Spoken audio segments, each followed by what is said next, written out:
फिर से मैं मैडम का एक बार इंट्रोडक्शन दे देता हूँ। मैडम मैडम का नाम डॉक्टर पल्लवी है।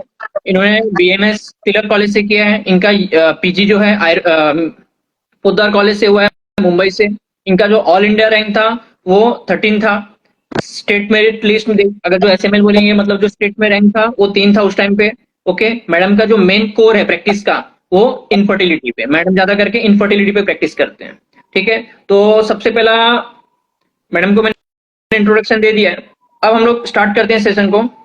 मैडम, जैसे आपका बीएमएस कंप्लीट हुआ था, तो सबसे पहला मेरा सबसे कॉमन सवाल ये है कि आपने बीएमएस बाय चॉइस आपने सेलेक्ट किया था कि आपको भी एमबीबीएस करना था, वो नहीं मिला, उसके बाद आपने किया।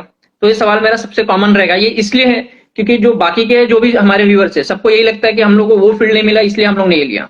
तो सबका हम लोग राय जानेंगे कि इनका क्या राय था। Hello everyone, very good evening to all of you. तो सर का जो क्वेश्चन है बहुत बेसिक क्वेश्चन है, हम बीएमएस को क्यों आए हैं। तो ये जो है आवाज सर क्लियर आ रही है ना। हाँ हाँ मैडम। तो हर एक का एक ये होता है, किसी का फैमिली बैकग्राउंड मेडिकल से होता है तो उनको पहले से ही पता होता है कि हमें आगे चल के क्या करना है, जैसे कि एमबीबीएस करना है, आयुर्वेद करना है, होम्योपैथी करना है। एक बाय चॉइस वो ये करते हैं कि हमें क्या आगे सिलेक्ट करना है। लेकिन मेरा कोई फैमिली बैकग्राउंड ऐसे नहीं था कि कोई मेडिकल फील्ड में हो। तो जैसे ऑलमोस्ट 95% लोगों का होता है कि पहले हम एमबीबीएस के लिए ट्राई करेंगे, फिर बीएमएस के लिए ट्राई करेंगे। लेकिन मेरा ऐसे था कि एक डॉक्टर बनना है तो पहले एमबीबीएस का तो प्रेफरेंस डाला था, उसके बाद बीएमएस का भी डाला था। लेकिन ऐसे नहीं हुआ था कि श्योर शॉट 100% बीएमएस ही लेना है, लेकिन बीएमएस नहीं लेना है ये भी नहीं था। बीएमएस को आने के बाद जो है आयुर्वेद में इंटरेस्ट डेवलप हो गया, वो सब एक एमबीबीएस ना मिलके बीएमएस मिलने का जो एक सेटिस्फैक्शन था, वो भी धीरे धीरे सब जब हम सीखते हैं तो उसमें वो भी हो गया कि अच्छा हुआ हम बीएमएस को ही आए हैं। तो एक बहुत लोग कहते हैं कि आयुर्वेद को हम चॉइस नहीं करते हैं, आयुर्वेद उसके स्टूडेंट्स को चूज करता है कि कौन आयुर्वेद सीखता है। तो अगर आपने बीएमएस किया है तो खुद को आपने लकी समझना चाहिए कि आप आयुर्वेद फैकल्टी से बिलोंग करते हो। मैडम ने बहुत अच्छा इसका जवाब दिया है। मैडम, मेरा जो दूसरा सवाल है वो है, जैसे कि बीएमएस जैसे कंप्लीट होता है हम लोग का, बीएमएस कंप्लीट होने के बाद सबके मन में एक अंधेरा रहता है कि अब क्या करें। कुछ लोगों के मन में होता है कि जीपी प्रैक्टिस स्टार्ट करें। ये भी सवाल मेरा सबके लिए कॉमन होता है। ये सवाल पूछने का मेरा मेन मकसद ये है कि बाकी लोग क्या सोचते हैं इसके बारे में, तो जिसकी वजह से जो हमारे स्टूडेंट्स हैं उनको पता चले कि हम लोग क्या सोचे अब। तो जैसे बाकी लोग के मन में भी एक अंधेरा होता है कि आगे जाके पीजी करना है, या फिर प्रैक्टिस में उतरना है, या फिर कोई अदर बहुत सारे जो ब्रांचेस हैं, अलग अलग एग्जाम्स हैं, वो देना है। तो आप जब बीएमएस कंप्लीट किए तो आपके मन में भी सेम यही डाउट होगा कि आगे करना क्या है। और आपने आपने जो पीजी किया है गायनेक में किया है, वो भी गवर्नमेंट कॉलेज से किया है। उस टाइम पे आपका ऑल इंडिया रैंक 13 था, मतलब ये बहुत बड़ी बात है उसके लिए। मगर आपने जब ये सब चीज सोचा तो आपका जो प्लानिंग था इसके बारे में जानना चाहते हैं कि आपने गायनेक से लेके इसके पीछे का रीजन क्या था। तो बेसिकली पीजी करना है या नहीं करना है, ये जो फर्स्ट आपका सवाल है उस पे हम बात करेंगे। तो पीजी करना है या नहीं करना है, हर एक का एक पर्सनल ओपिनियन रहता है। जैसे कि आप जैसे आपने बीएमएस पास आउट किया है, तुरंत आप एंट्रेंस दे रहे हो, पीजी कर रहे हो, एक सिस्टम होता है। और दूसरा, अगर आप साइड बाय साइड प्रैक्टिस चालू करके, आपका इंटर्नशिप कंप्लीट हो गया है, आप प्रैक्टिस स्टार्ट करके भी पीजी कर सकते हो। ऐसे भी बहुत लोग रहते हैं कि जिन्होंने ऑलरेडी प्रैक्टिस स्टार्ट किया है और साइड बाय साइड कहाँ पे वो पीजी कर रहे हैं। तो उनको इनकम सोर्स भी हो जाता है, और जो है प्रैक्टिस के साथ साथ उनका क्वालिफिकेशन भी बढ़ जाता है। तो जब आप रूरल में कोई इसमें दिक्कत नहीं आती है, लेकिन आप जब अर्बन में, सिटी एरिया में प्रैक्टिस कर रहे हो तो आपका क्वालिफिकेशन जो है वो मैटर करता है। और पीजी करने के बाद जो है आपको ये जो जैसे आप लेक्चररशिप ज्वाइन कर सकते हो, कहाँ पे दूसरा जो स्पेशलाइजेशन है वो तो आपको मिल ही जाता है, लेकिन अपॉर्चुनिटी जो रहती है वो बढ़ जाती है। तो मेरा पर्सनल ओपिनियन भी यही था कि पीजी करना है तो आयुर्वेद तो हमने किया है, लेकिन इसमें हमें एक स्पेशलाइज प्रैक्टिस करनी है।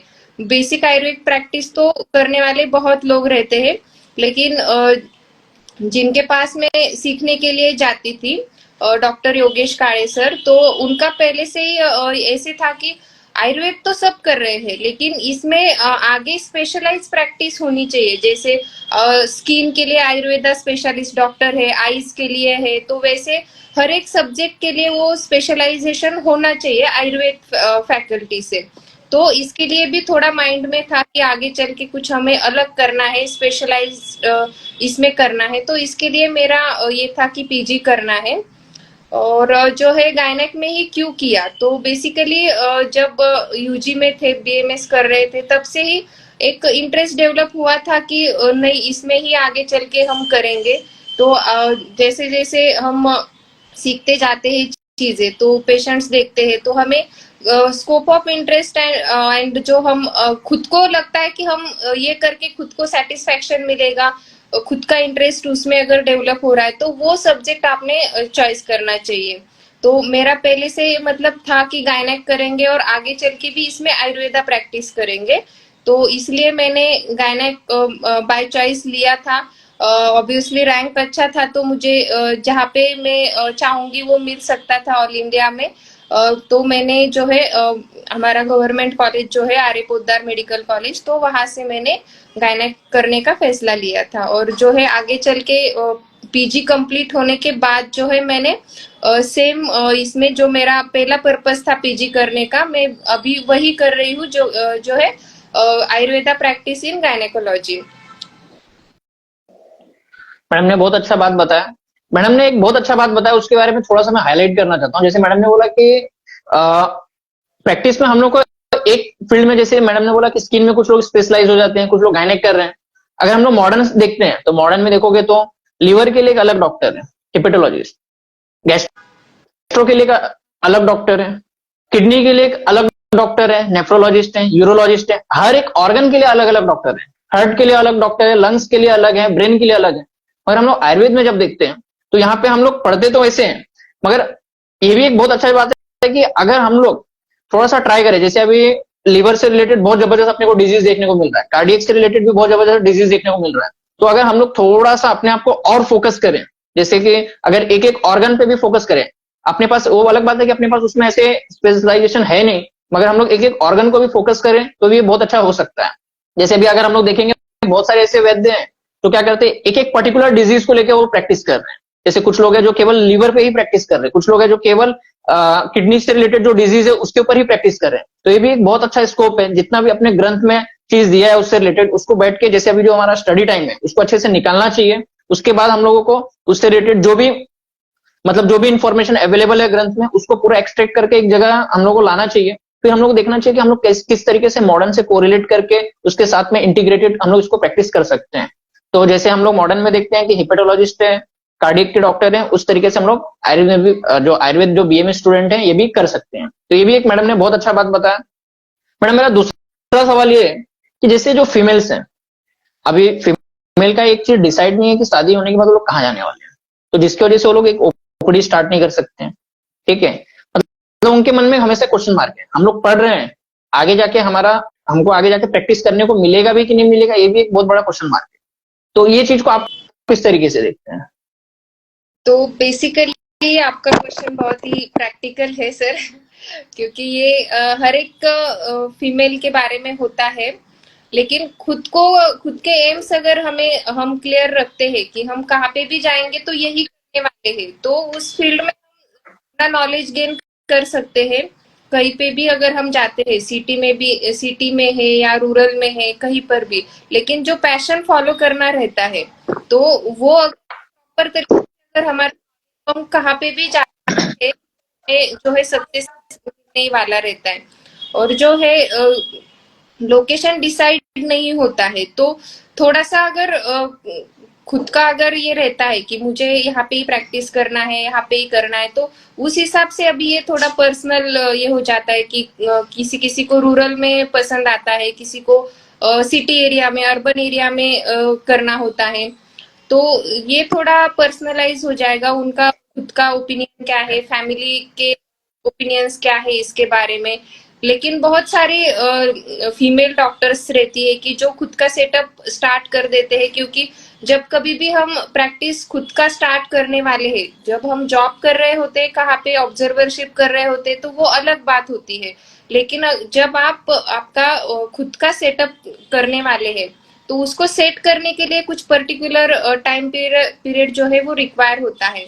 तो जब कभी भी आप प्लेस चेंज करने के बारे में सोच रहे हैं या फिर आपका क्लिनिक स्टार्ट करने के बारे में सोच रहे हैं, तो ये चीज आपको माइंड में रखनी है कि जितनी जल्दी आप खुद का सेटअप स्टार्ट करते हैं, उतनी जल्दी आप आगे सेटल होने वाले हो। नहीं तो जो है आपका स्टार्टिंग पीरियड ही आपका डिले हो जाता है, तो आगे भी आपको वो सेट करने के लिए टाइम देना पड़ेगा। तो अगर आपका लोकेशन पहले से ही फिक्स है, तो आप जल्दी से जल्दी स्टार्ट करेंगे अपना प्रैक्टिस, तो वो ज्यादा बेटर रहेगा। ओके मैडम, इसमें मैं थोड़ा सा एक चीज और ऐड करना चाहता हूँ। जैसे एक स्किल होता है, एक प्रैक्टिस होता है जो स्किल बेस पे होता है। जैसे अभी मैडम ने बताया कि आगे हम लोग को भी ज्यादा आइडिया नहीं है कि कहाँ पे शादी होने के बाद कहाँ जाएंगे, ठीक है, और वहां पे प्रैक्टिस करने को मिलेगा कि नहीं मिलेगा, या फिर किस तरीके से होगा, वहां से सब चीज जीरो से स्टार्ट करना है। तो इसके लिए मैं बोलना चाहूंगा, जो भी जितने भी फीमेल डॉक्टर हैं, गर्ल्स हैं, ये लोग एक चीज कर सकते हैं कि हम लोग अपने स्किल, ये जो फेस है इसमें हम लोग अपने स्किल पे काम कर सकते हैं। स्किल जितना हम लोग शार्प करेंगे, जितना शार्प करेंगे, आगे कहीं पे भी चले जाओ, तुम ऐसे रूलर से रूलर जगह पे भी अगर हम लोग चले गए, तो वहां पे भी अगर हमारा स्किल एकदम शार्प रहेगा, हमारा नॉलेज एकदम परफेक्ट रहेगा, तो हम लोग वहां से फिर से हर चीज गेन कर सकते हैं। Right madam? तो एक स्किल पे ज्यादा फोकस करना चाहिए।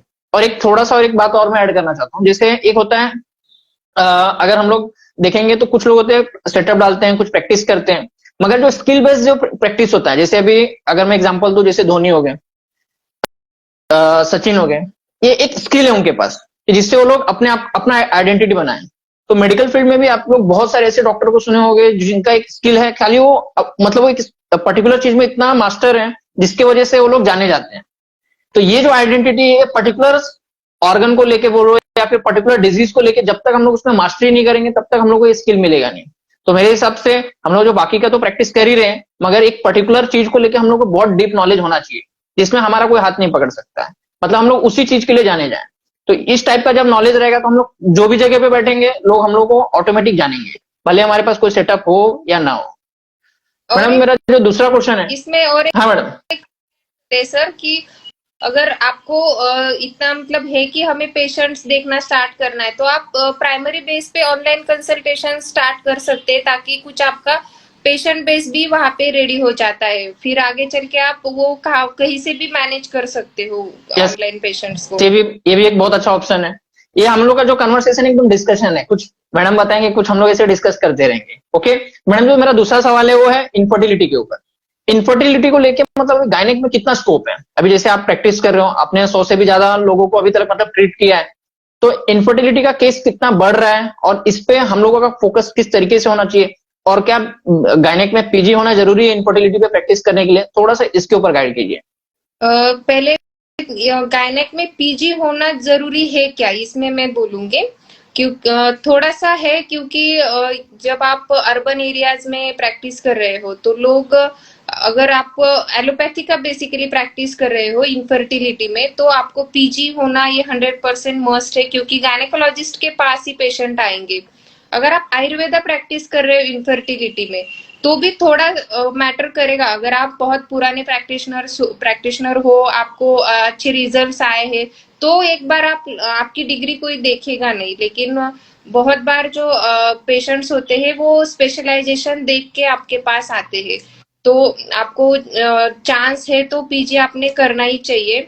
अगर नहीं कर पाते तो साइड बाय साइड तो आपने उसमें जो कुछ भी हम कर रहे हैं उसमें कुछ हमारे पास ऑथेंटिक उसका स्पेशलाइजेशन होना इम्पोर्टेंट रहता है।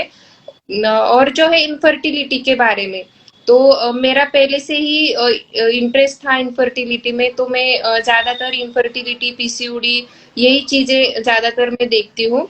तो इसमें जो है अगर आप अर्बन एरियाज में अगर आप देखेंगे, तो 10 में से 4-5 कपल्स स्ट्रगल कर रहे हैं इनफर्टिलिटी के लिए। 10 में से 8-9 फीमेल्स रहते हैं जो पीसीओडी, मेंस्ट्रुअल प्रॉब्लम्स, बाकी के जो गायनेकोलॉजिकल प्रॉब्लम्स है उससे डील कर रहे होते हैं। और रूरल में भी अगर हम अभी देखेंगे तो वहां पे भी जो है 10 में से एक को इनफर्टिलिटी रहती है। तो इनफर्टिलिटी के बारे में स्कोप तो बहुत है, आपको प्रॉपर उसका नॉलेज होना इम्पोर्टेंट है। एलोपैथी का भी होना इम्पोर्टेंट है, आयुर्वेद का भी होना इम्पोर्टेंट है। तो आगे चल के आप स्पेशलाइज पीसीओडी क्लिनिक करके डाल सकते हो, स्पेशलाइज इनफर्टिलिटी क्लिनिक करके डाल सकते हो। तो इसमें बहुत ज्यादा स्कोप है। और ये जो केसेस है वो अभी जो लाइफस्टाइल फॉलो की जा रही है उसकी वजह से ये बढ़ते ही रहने वाले हैं। जिस तरीके से आईवीएफ सेंटर्स बढ़ रहे हैं उसी तरीके से हमारे जो है आयुर्वेदा स्टूडेंट्स के इनफर्टिलिटी क्लिनिक्स भी बढ़ने चाहिए। तो लोगों का उसमें फायदा ही होने वाला है पेशेंट्स का। Okay madam. मैडम थोड़ा सा मेरे को ये पूछना था, इनफर्टिलिटी में अपना पंचकर्म का कितना बड़ा रोल है? तो ये जो है बेसिकली जो एलोपैथी के हिसाब से अगर इनफर्टिलिटी देखा जाता है तो वो ज्यादातर रिपोर्ट्स के हिसाब से हम उसको टैली करते हैं। लेकिन जब हम आयुर्वेद के हिसाब से इनफर्टिलिटी या फिर कोई भी डिसीज यहाँ पे देखते हैं तो हम उसको आयुर्वेद के जो हमारे वात पित्त कफ ये जो परिभाषा है इसमें हम बिठाते हैं।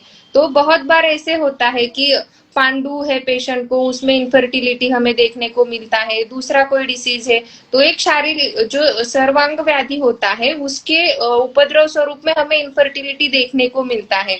और जब हम आयुर्वेद ट्रीटमेंट उसको स्टार्ट करते हैं तो हम बेसिकली ओवरऑल उसकी बॉडी के जो दोष धातु मल है उनको ठीक करने का काम करते हैं। तो अपने आप से जो है उनका बंध्यत्व का जो इश्यू रहता है वो सॉल्व हो जाता है।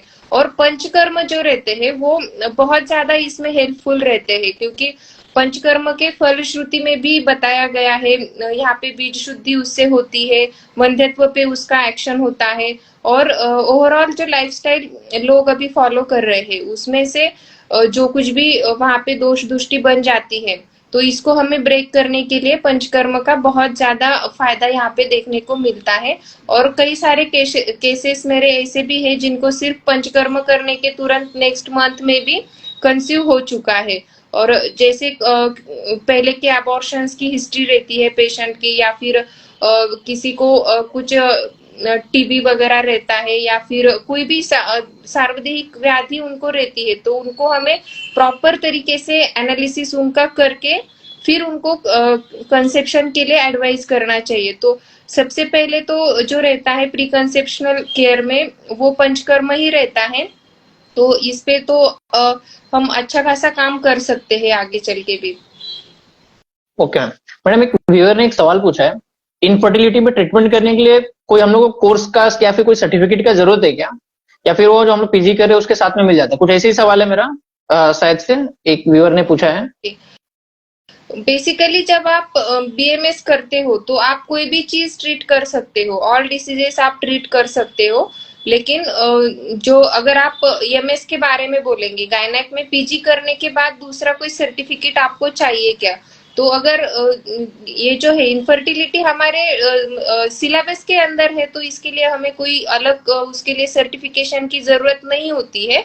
लेकिन आप खुद के नॉलेज के लिए कुछ करना चाहते हैं अलग से, क्योंकि कॉलेज में हमें जितना नॉलेज मिलेगा, जितने हम केसेस देखेंगे उसके ऊपर आपका पूरा बेस रेडी होने वाला है। लेकिन आपको एक्स्ट्रा से कुछ सीखना है तो आप फेलोशिप कोर्सेस रहते हैं इनफर्टिलिटी में, वो भी कर सकते हैं।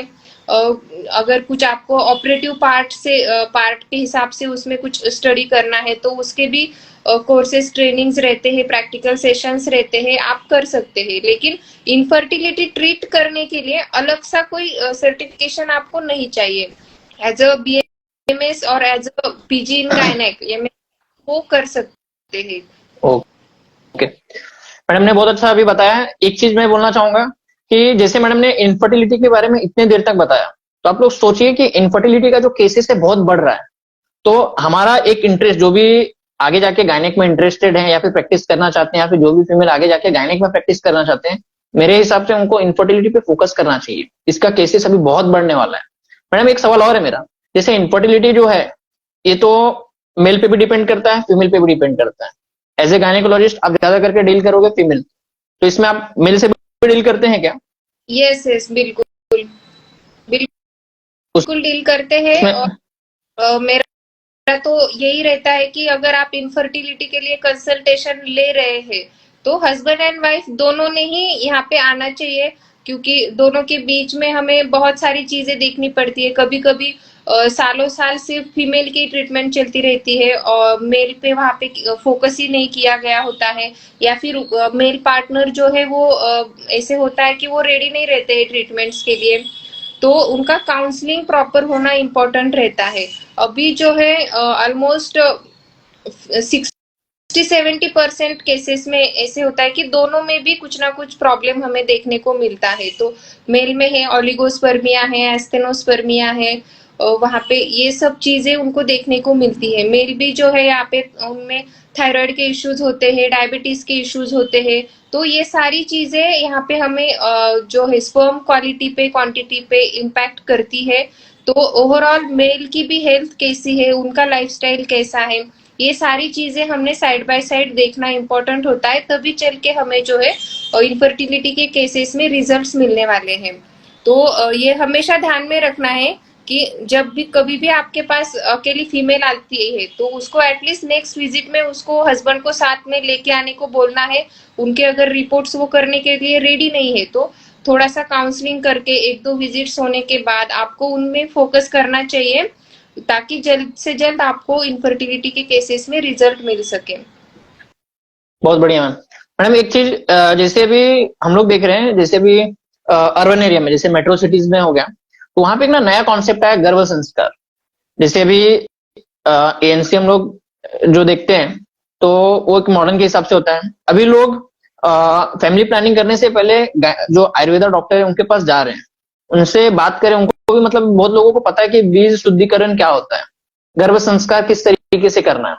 तो मैडम इसका स्कोप कितना है, इसके ऊपर हम लोग किस तरीके से काम कर सकते हैं, इस पे करना चाहिए कि नहीं, इसमें आगे स्कोप है कि नहीं, थोड़ा सा इसके बारे में बताइए।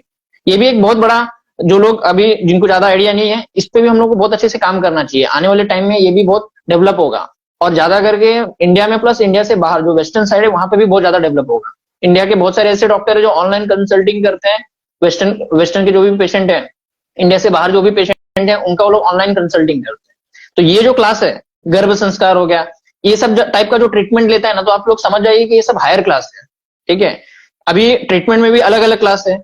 जो एकदम, अगर हम लोग बोलेंगे मिडिल क्लास होगा, एकदम लोअर क्लास होगा, वो लोग हेल्थ को लेकर उतना कॉन्शियस नहीं है। उनको खाली पेन होगा तभी उनको समझ में आता है कि हम लोग बीमार है, नहीं तो वो लोग उतना कॉन्शियस नहीं है।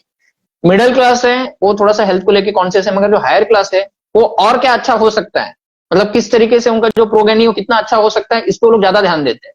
तो गर्भ संस्कार है, इसके ऊपर आप थोड़ा सा मैडम बताइए। बेसिकली गर्भ संस्कार क्या होता है कि हमें एक हेल्दी बेबी वहां पे चाहिए। प्रेगनेंसी तो सबको चाहिए होती है, लेकिन जो मदर और फादर के कुछ यहाँ पे उनको बीमारियां होती है तो वो बच्चे में ना आए। और बेबी जो है वो हेल्दी बेबी होना चाहिए, उसको आगे चल के सब चीजें उसकी नॉर्मल होनी चाहिए। तो इसके लिए जो है गर्भ संस्कार बेसिकली बताया गया है। तो इसमें जो है प्री कंसेप्शन से लेके पूरा 9 मंथ का एएनसी जो रहता है और आगे भी पोस्ट नेटल केयर में भी जो चीजें बताई गई है, ये पूरा कंसेप्शन से पहले ये चीज स्टार्ट हो जाती है कि 3 महीने आपने उसमें यहाँ पे बीज शुद्धि करवानी है पंचकर्म करवा के, और उसके बाद ही कपल को प्रॉपर इंस्ट्रक्शन के बाद यहाँ पे प्रेगनेंसी के लिए चांस लेने को बताना है। पूरा 9 मंथ जो रहता है उसमें अच्छी तरीके से गाइड करना है। हस्बैंड एंड वाइफ दोनों को भी यहाँ पे जो रोल्स होते हैं वो इम्पोर्टेंट होते हैं। तो ये चीजें रहती है। उसके बाद आफ्टर डिलीवरी जो बेबी की केयर रहती है वो सब चीजें गर्भ संस्कार में यहाँ पे इंक्लूड होती है। तो इसका स्कोप के बारे में अगर हम कहेंगे कि जैसे सर आपने कहा कि हायर क्लास के लोग इसको प्रेफर करते हैं, उसमें उन लोगों में ही ये अवेयरनेस है, तो ये बात बिल्कुल सही है। लेकिन अभी धीरे धीरे थोड़े थोड़ा तो रूरल में भी इसका अवेयरनेस आ रहा है। जितना ज्यादा हम लोगों के पास ये चीज पहुंचाएंगे, ट्राई करेंगे, जितना उनको समझाएंगे, उतना अवेयरनेस तो आने ही वाला है। तो स्कोप यहाँ पे बहुत ज्यादा है, अर्बन एरियाज में ज्यादा है। और जो आउट ऑफ इंडिया आपने बात कही है वो ऑलरेडी चालू है, लोग कर रहे हैं, ऑनलाइन कंसल्टेशंस कर रहे हैं, ऑनलाइन क्लासेस उनके अटेंड कर रहे हैं। और कुछ लोग हैं जो आउट ऑफ इंडिया भी प्रैक्टिस करते हैं, तो उनके क्लिनिक्स में भी वो लोग ये चीज करते हैं। तो यहाँ पे अगर हम देखेंगे तो जो एजुकेटेड लोग हैं तो उनको इसके बारे में अवेयरनेस रहता है, और वो खुद आके भी पूछते हैं। तो इसमें अगर हम और ज्यादा इसको प्रमोट करेंगे एज एन आयुर्वेदा डॉक्टर, अगर हम अच्छे से प्रमोट करते हैं तो इसको बहुत अच्छा स्कोप है। आप ऑफलाइन क्लासेस भी ले सकते हो अगर आपके पास प्रॉपर स्पेस अवेलेबल है ओपीडी में, या फिर कोई हॉल अवेलेबल है तो वहां पे बुला के आप गर्भ संस्कार के क्लासेस वहां पे ले सकते हो, लोगों के सेशंस ले सकते हो। अगर नहीं है तो प्राइमरी लेवल पे आप ऑनलाइन बेसिस पे स्टार्ट करके आगे धीरे धीरे जैसे पेशेंट्स आपके बढ़ते रहते हैं वहां पे आप ऑफलाइन के बारे में भी सोच सकते हैं। लेकिन स्कोप यहाँ पे बहुत अच्छा स्कोप है गर्भ संस्कार के जो प्रैक्टिस अगर आप करना चाहते हैं। और ये जो है बीएमएस लेवल पे भी कई लोग ये चीजें कर रहे हैं अभी। तो आप अगर एमएस कर रहे हैं तो आप डेफिनेटली आप इसके लिए कैपेबल रहते हैं कि आप हर एक चीज जो गायनेक के रिलेटेड है वो कर सकते हैं। और आप जो है पूरा थ्रू आउट एएनसी उसको प्रॉपर अच्छी तरीके से गाइड भी कर सकते हैं विद गर्भ संस्कार। ओके मैडम, दूसरा मेरे को ये पूछना था, जैसे भी मॉडर्न में हम लोगों ने देखा है पीसीओडी पे आपने बहुत अच्छे से बताया कि इसमें बहुत ज्यादा स्कोप है। फिर से आपने इनफर्टिलिटी पे बताया, गर्भ संस्कार पे बताया। अभी गर्भ संस्कार को आप क्लासेस लेके थोड़ा सा शायद हो सकता है कि लोगों के बीच में कंफ्यूजन होगा, तो ये जो क्लासेस है ये पेशेंट के लिए, हाँ। मतलब बहुत सारे पेशेंट है उनको किस तरीके से, पेशेंट के लिए क्लासेस है, कोई अलग से क्लासेस नहीं होता है। मतलब पेशेंट को अपने पास बुलाना है, उनको गाइड करना है कि उनको उनका जब भी प्रेगनेंसी होगा तो उस टाइम पे उनको क्या क्या प्रिकॉशंस लेने हैं, किस तरीका उनका डू और डोंट्स क्या होगा, ये सब उनको बताना है। तो एक थोड़ा सा एक जन ने पूछा था तो उनका कंफ्यूजन शायद दूर हो गया होगा। फिर दूसरा, बीएमएस करने के बाद पीजी हम लोग अगर गायनेक में कर रहे हैं तो इसमें हम लोग मॉडर्न के कुछ सर्जरी कर सकते हैं या नहीं कर सकते हैं, इसके ऊपर थोड़ा सा गाइडेंस चाहिए था। और हमारे पास पेशेंट का फ्लो उतना रहेगा कि नहीं रहेगा, या फिर अगर हम लोग आयुर्वेद को एकदम पकड़ के चले तो हमारे पास स्पेसिफिक इनफर्टिलिटी के हो गया, पीसीओडी के हो गया, ये सब केसेस आएंगे। मगर हम लोग अगर मॉडर्न में भी जंप करना चाहते हैं तो उसमें हम लोग क्या केस कर सकते हैं? एक व्यूअर जो ने कुछ भी हम पूछा भी है सिजेरियन सेक्शन कर सकते हैं कि नहीं। जब आप पीजी कर रहे रहते हैं तो आपको समझ में आएगा कि आपके जो ऑपरेशन थिएटर रहते हैं, लेबर रूम रहते हैं, यहाँ पे ऑलमोस्ट ऑल थिंग्स जो है वो कवर होते हैं, सब चीजें की जाती है। और अगर आप इंडिविजुअल लेवल पे भी करना चाहते हैं, एलोपैथी की प्रैक्टिस ऑप्स में करना चाहते हैं, गायनेक में करना चाहते हैं, तो जो सर्जरीज हमारे सिलेबस पे इंक्लूडेड है वो आप डेफिनेटली कर सकते हैं। और जो नहीं है, जैसे कुछ लैप्रोस्कोपी के बारे में अगर आप किसी को वो स्पेशल आगे करना है तो वो भी आप स्पेशल ट्रेनिंग लेके आप वो परफॉर्म कर सकते हो, उसमें कुछ नहीं है। लेकिन जो स्पेसिफिक चीजें हैं जो हम नहीं कर सकते वो इतना ही है कि एमटीपी के बारे में है। एमटीपी पिल्स हम फॉर एमटीपी नहीं दे सकते, टीएल हम नहीं कर सकते, जो ट्यूबल लाइगेशन का ऑपरेशन रहता है वो हम नहीं कर सकते। और जो है यूएसजी के बारे में है, तो अभी तक तो मेरे ख्याल से यूएसजी हमें अलाउड नहीं है, उसका कोई ऐसे स्पेशल कोर्स डिजाइन नहीं हुआ है। हो भी सकता है आगे चल के, लेकिन ये जो पीसीपीएनडीटी एक्ट के अंदर जो जो चीजें आती हैं अभी सिर्फ हम वो चीजें छोड़ के हम सब कर सकते हैं। जैसे नॉर्मल डिलीवरी कर सकते हैं, उसमें हमें फोर्सेप यूज करना है तो कर सकते हैं, वैक्यूम यूज करना है तो कर सकते हैं। जैसे किसी का आईयूडी हो जाता है तो वो जो इंट्रायूट्राइन फिटल डेथ होती है तो अगर मैनेज करना है हमें तो वो चीज हम कर सकते हैं। जो ऑपरेशंस रहते हैं गायनेक के, जैसे हिस्टेक्टोमी है, माइमेक्टोमी है, डीएनसी है, ऐसे कई सारी चीजें आप कर सकते हैं। ओपीडी लेवल पे भी कॉपर टी ये करना है, या फिर माइनर जो कुछ भी प्रोसीजर्स रहते हैं वो हमें अलाउड रहती है और वो हम कर सकते हैं।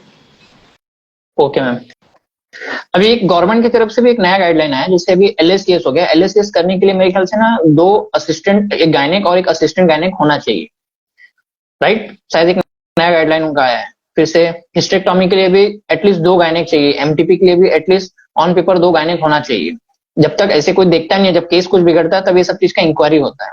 तो इस टाइम पे हम लोग एज ए असिस्टेंट भी जा सकते हैं, हाँ, अगर इंडिपेंडेंट पॉसिबल हुआ। राइट ना मैम? ऐसा शायद गाइडलाइन अभी कुछ दिन पहले आया है। मैम आपका इंडिपेंडेंट वॉइस नहीं आ रहा है। हाँ अभी आ रहा है। अगर आपको इंडिपेंडेंट नहीं भी करना है लेकिन इंटरेस्ट है कि हमें ऑप्स का प्रैक्टिस करना है, तो आप किसी भी गायनेक के पास ज्वाइन हो सकते हो। वहां पे एज अ असिस्टेंट डॉक्टर आप अच्छी प्रैक्टिस कर सकते हो। ऐसा नहीं है कि खुद का ही सेटअप हो और खुद ने ही सब चीजें करनी है, क्योंकि अकेले सब मैनेज करना भी उतना प्रैक्टिकली पॉसिबल नहीं होता है। जब आप ऑप्स का सेटअप रन कर रहे हो तो आपको आपकी ये तैयारी होनी चाहिए कि आप आपकी हर नाइट जो है वो सैक्रिफाइस करने के लिए रेडी हो, तभी आप ऑप्स का सेटअप डालो, डिलीवरी के पेशेंट्स लो। अगर आप इसके लिए प्रिपेयर नहीं हो तो बेटर वे है कि आप किसी हॉस्पिटल में ज्वाइन हो जाओ, वहां पे एज अ असिस्टेंट डॉक्टर आप ड्यूटी कर लो। और अगर आपका जो इंटरेस्ट है लेबर, सिजेरियन सेक्शन, ये चीजें हैंडल करने का, वो भी वहां पे हो जाएगा।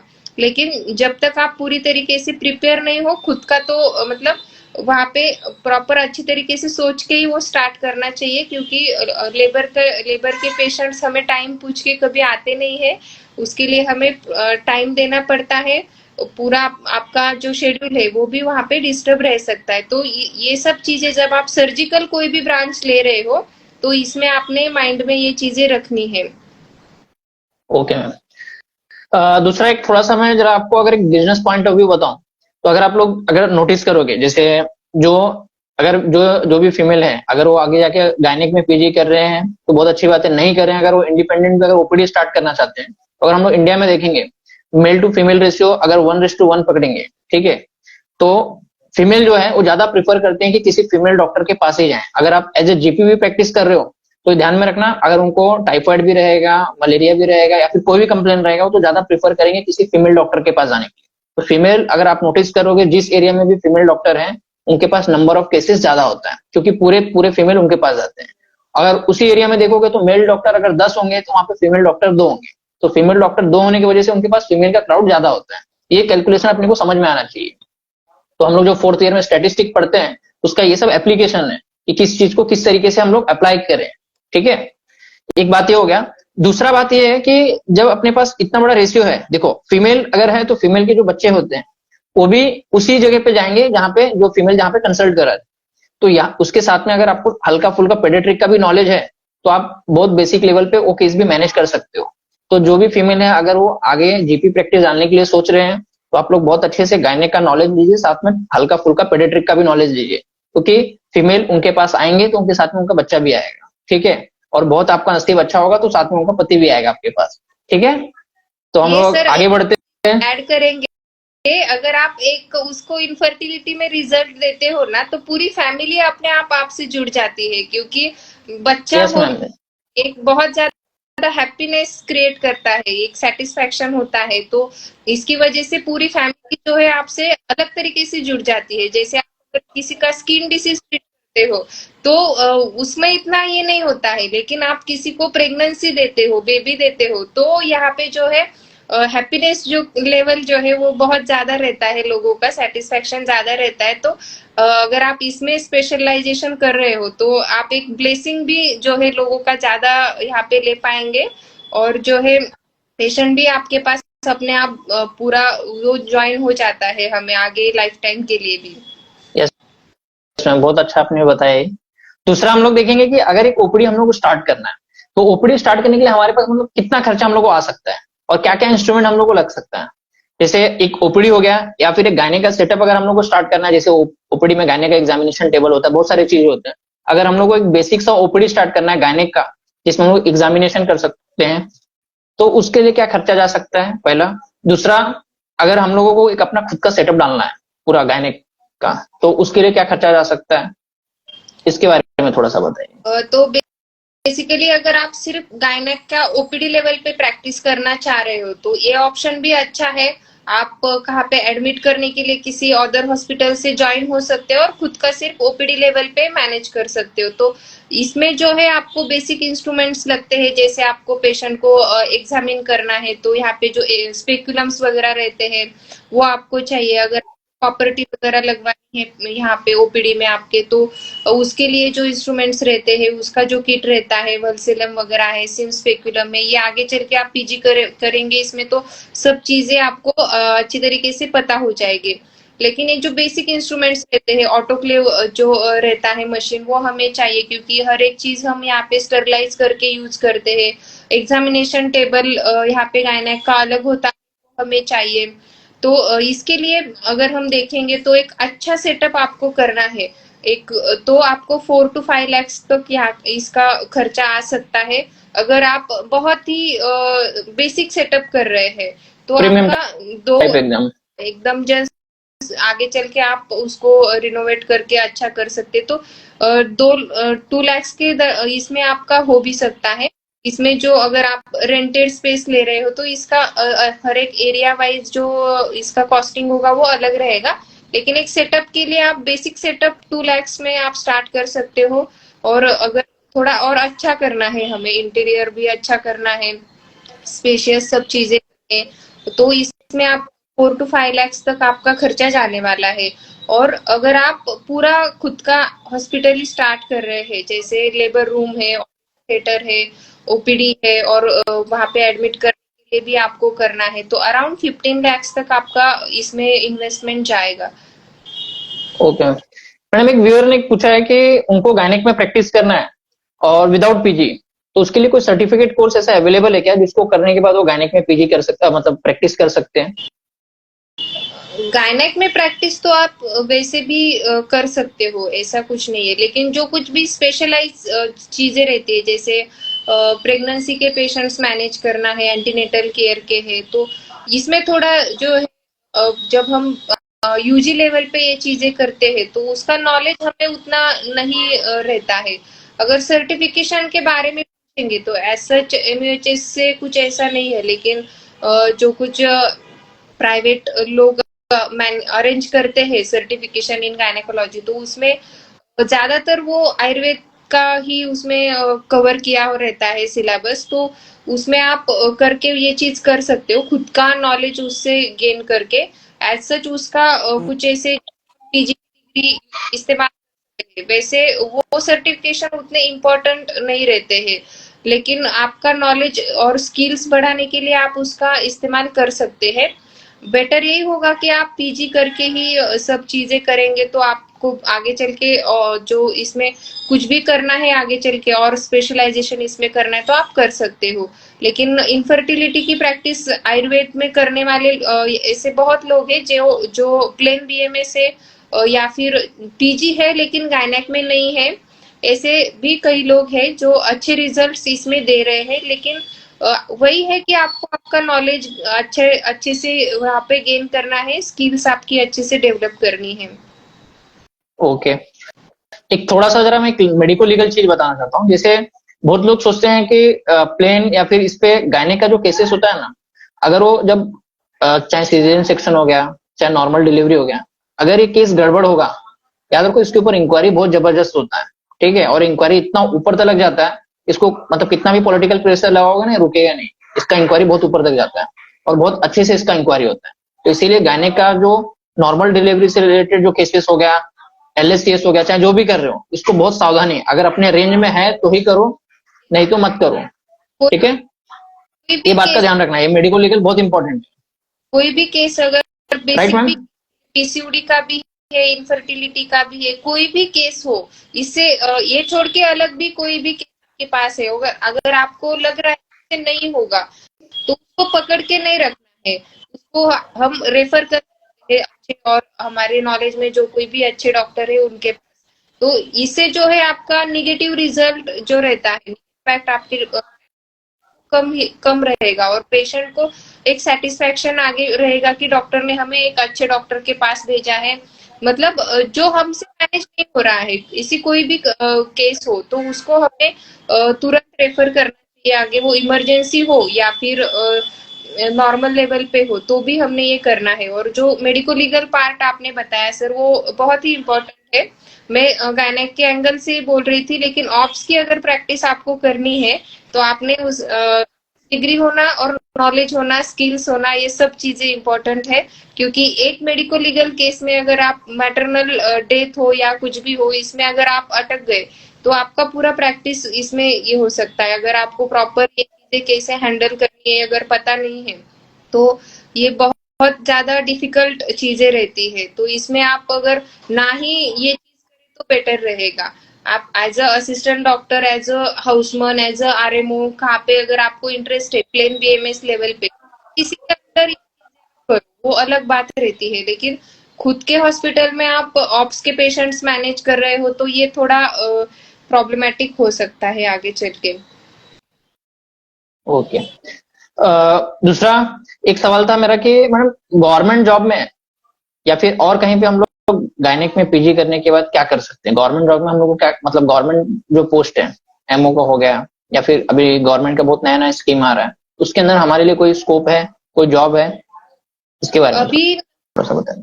जो है, अभी एक सितंबर में एक एग्जाम वैसे भी डिक्लेयर हो चुकी है। वो बहुत ऑलमोस्ट 300 या समथिंग पोस्ट के लिए है यमओ के में। पीजी करना बेसिक क्वालिफिकेशन है, तो पीजी करने के कई सारे अपॉर्चुनिटीज आपको गवर्नमेंट में भी मिलते हैं। कई कई पे भी एज ए रिसर्च ऑफिसर करके भी जिनका पीजी हुआ है उनको लिया जाता है। मेडिकल ऑफिसर रूरल हॉस्पिटल में या फिर म्युनिसिपैलिटी के हॉस्पिटल ऐसे रहते हैं। तो उससे कनेक्ट रहना चाहिए। कब वो पोस्ट आती है आपको वहाँ पर अप्लाई करना चाहिए। उसमें कुछ पोस्ट के लिए एग्जाम्स होते हैं, कुछ पोस्ट डायरेक्टली इंटरव्यू के इससे फिलअप किया आपको स्कोप है। लेकिन आपका एरिया ऑफ इंटरेस्ट क्या है, आपको एज अ गवर्नमेंट में एज अ प्राइवेट प्रैक्टिशनर आगे चल के ग्रो करना है, तो ये बेसिकली आपको चाहिए और करना शुरू से ही। ओके मैडम, और किसी को कुछ पूछना है गायनेक से रिलेटेड तो पूछ सकते हैं। वैसे काफी अच्छा मैडम ने गाइड किया है। एक सवाल ये भी मैडम कि अगर कॉलेज में हम लोग को बहुत सारा चीज जैसे अभी सीखने को मिलता नहीं है, बहुत सारा एकदम फैक्ट है, तो बाहर अगर हम लोग को इनफर्टिलिटी हो गया या फिर गर्भ संस्कार हो गया, अगर ये सीखना होगा तो महाराष्ट्र में या फिर महाराष्ट्र से बाहर जैसे ऑल ओवर इंडिया में अगर कहीं पे सीखना है तो कोई ऐसा प्लेस है जहाँ पे जाके सीखा जा सकता है? इसके बारे में थोड़ा सा गाइड कीजिए। महाराष्ट्र में आपको किसी चीज की कमी नहीं मिलेगी। आपको अपने प्रैक्टिशनर्स व्यूअर्स थोड़ा महाराष्ट्र के बाहर के भी हैं, तो थोड़ा इंडिया के भी हैं, ऑल ओवर इंडिया के हैं, तो थोड़ा उनको उनके लिए भी। तो थोड़ा सा क्या होता है सब चीजों के बारे में, जैसे एलोपैथिक प्रैक्टिस जो है महाराष्ट्र में बीएमएस लोगों को अलाउड है। लेकिन कुछ स्टेट्स ऐसे है कि वहां पे पूरा जो है बीएमएस डॉक्टर एलोपैथी प्रैक्टिस नहीं कर सकता। तो बेसिकली ये जो चीजें डिफर करती है, तो सर्जिकल पार्ट के लिए भी आपको के बारे में थोड़ा ध्यान में लेना चाहिए चीजें। और आप यहाँ पे region में जो है अच्छे डॉक्टर्स होते हैं, अच्छे हॉस्पिटल्स होते हैं,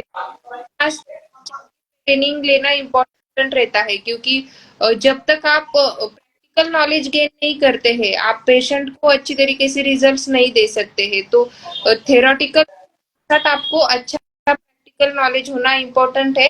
तो इसके लिए अगर आप कॉलेज भी कंप्लीट हो जाता है, उसके बाद आपको एक दो साल देना भी पड़े तो वो इन्वेस्टमेंट ही होगी आपकी टाइम की। चल के आप पूरा अच्छा नॉलेज लेने के बाद प्रैक्टिस स्टार्ट करते हैं तो वो ज्यादा बेटर रहेगा आपके प्रैक्टिस के लिए भी। तो महाराष्ट्र में आयुर्वेद के भी डॉक्टर्स कम नहीं है, एलोपैथी के भी कम नहीं है, जिनके पास जाके आप ये सीख सकते हो। और आउट ऑफ महाराष्ट्र भी अच्छे अच्छे सिटीज में आपको अच्छे डॉक्टर्स वहाँ पे मिल जाएंगे। आपने थोड़ा वो लोकल वहाँ पे सर्च करके उनके पास जाके 6 मंथ से 1 ईयर तक है एक अच्छा नॉलेज आपने वहाँ पे गेन करना चाहिए, और तभी जाके आगे आपने प्रैक्टिस स्टार्ट करनी चाहिए। ओके। एक जन का एक क्वेश्चन ये है कि इनफर्टिलिटी के लिए कोई हॉस्पिटल से टाइप होना जरूरी है? ऐसे तो नहीं है, आप खुद के केसेस खुद मैनेज कर सकते हो। इनफर्टिलिटी के केसेस को ऐसे नहीं होता है कि हमें वहां पे एडमिट करना पड़ता है, ऐसा बहुत रेयरली होता है किसी कंडीशन में, लेकिन आप आपके लेवल पे उसको मैनेज कर सकते हो। अगर आपको चाहिए तो आप किसी हॉस्पिटल से अटैच हो सकते हो, अगर कभी कोई जरूरत लगती है, पेशेंट को डे केयर में रखना है या फिर एडमिट करना है, कोई चीज है वो आपको इन्वेस्टिगेशन है, जैसे हमें कभी कभी लैप्रोस्कोपी करनी पड़ती है, हिस्ट्रोस्कोपी करनी पड़ती है इनफर्टिलिटी के पेशेंट्स में। तो ये चीजें करने के लिए अगर आप किसी से अटैच रहते हैं तो पेशेंट को भी वो इजी रहेगा कि आप उनको वहां पे रेफर कर रहे हो, वहां पे आप उनका फॉलोअप ले रहे हो। तो अटैचमेंट होना ये कंपल्सरी नहीं है। आप अगर चाहते हैं तो अटैचमेंट ले सकते हो। ओके मैडम, हमने बहुत अच्छा बताया। अभी एक जैसे ना, अगर गायनेक की अगर हम लोग बात करें ना, गायनेक में बहुत सारा डिजीजेस आता है। जैसे भी हम लोग कैंसर देखते हैं, ठीक है, फिर से ओवेरियन कैंसर देखते हैं हम लोग, ठीक है, सीए ब्रेस्ट देखते हैं हम लोग, बहुत सारे ऐसे कैंसर हो गए हैं। और भी बहुत सारे डिजीजेस है जो हार्मोनल इनबैलेंस की वजह से होता है, जैसे हम लोग को गायनेक में देखने को मिलता है। तो इसमें उत्तर बस्ती का कितना बड़ा रोल है, इसके ऊपर थोड़ा सा बताइए, क्योंकि ये इतना जबरदस्त टॉपिक है। अगर उत्तर बस्ती पे मैंने भी देखा है कि बहुत सारे लोग ऐसे हैं कि केवल उत्तर बस्ती के प्रैक्टिस से ही वो लोग बहुत सारी चीज को ठीक कर रहे हैं, और बहुत अच्छा पेशेंट का फ्लो है उनके पास। तो इस पे थोड़ा सा गाइड कीजिए शॉर्ट में।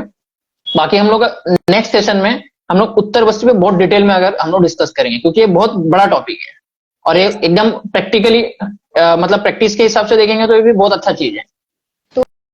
तो बेसिकली उत्तर बस्ती क्या होता है, सबको पता होगा कि यहाँ पे हम यूट्रस में डायरेक्टली यहाँ पे इंसर्ट करते हैं। अगर यूरिनरी कुछ कंप्लेन रहती है तो यूरेथ्रा से हम यूरिनरी ब्लैडर में मेडिसिन जो है वो डालते हैं।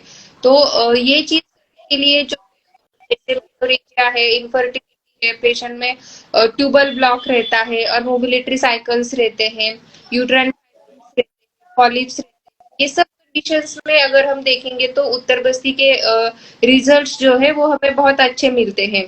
बेसिकली इनफर्टिलिटी के केसेस अगर हम देखते हैं तो इसमें जो हमारे जो टाइम पीरियड रहता है ट्रीटमेंट का वो कम हो जाता है, यानी सक्सेस हमें जल्दी मिल जाता है उत्तर बस्ती अगर हम करते हैं तो।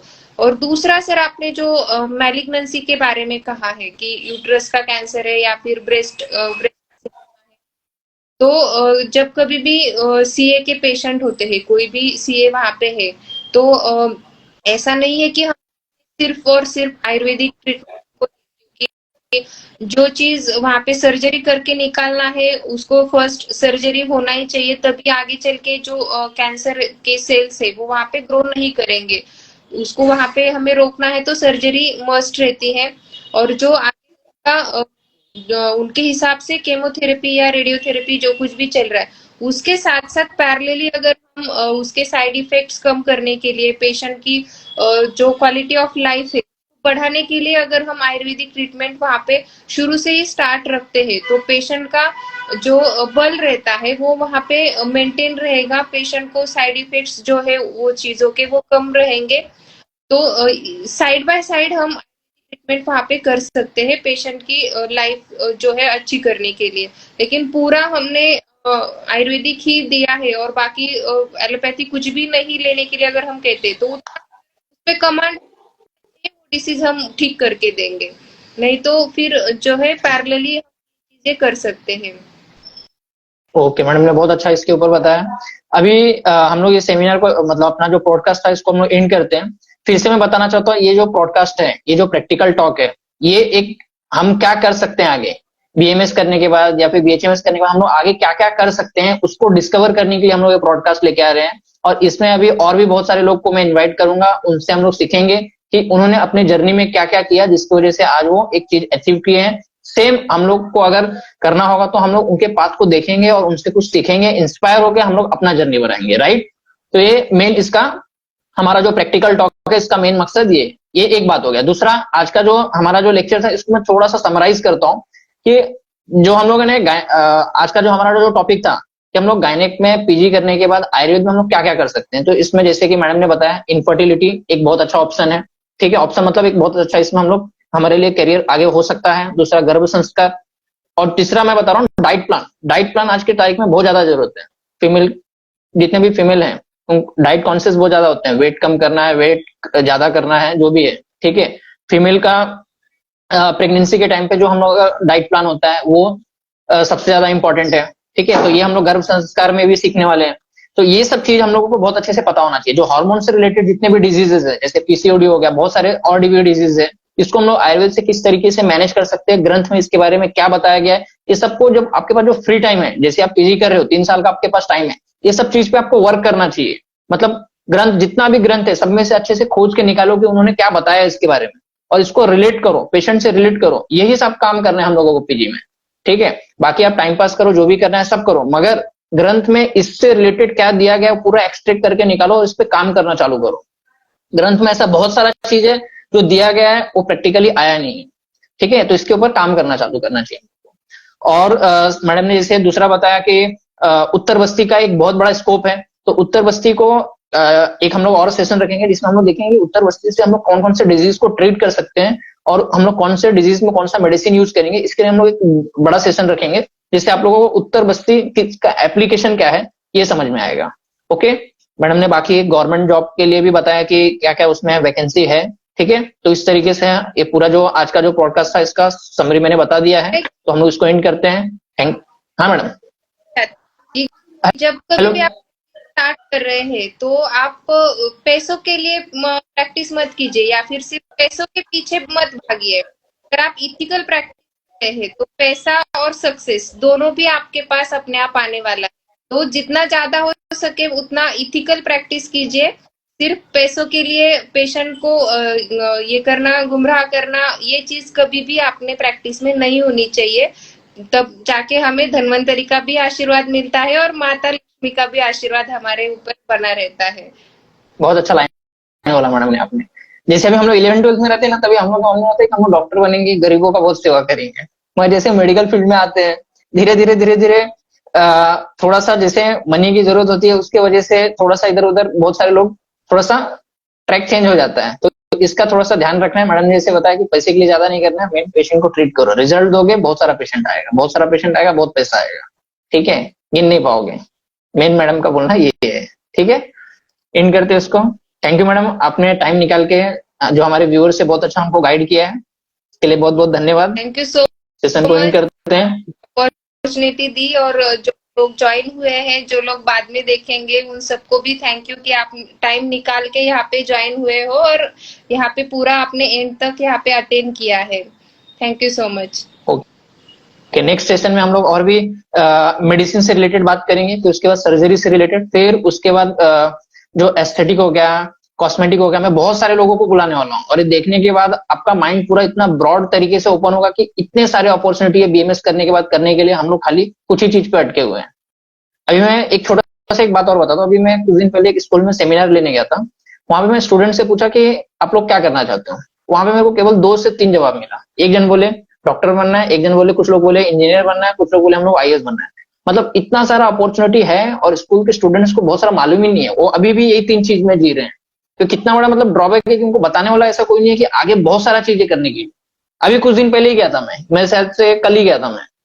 तो सोचो ये बहुत बड़ा चीज है कि जैसे बीएमएस करने के बाद बहुत सारा चीज है करने के लिए, खाली पता नहीं अपने को, ठीक है। जैसे चांद के ऊपर पानी है मगर पता नहीं था, बाद में पता चला, ठीक है। उसी तरीके से बहुत सारा चीज है करने के लिए, खाली पता नहीं। तो ये प्लेटफॉर्म के थ्रू हम लोग वो सारी चीजें लेके आने वाले हैं, ठीक है। थैंक यू, अब ज्यादा नहीं बोलेंगे हम लोग। ओके मैडम, बहुत अच्छा था आज का podcast. All the best to all students.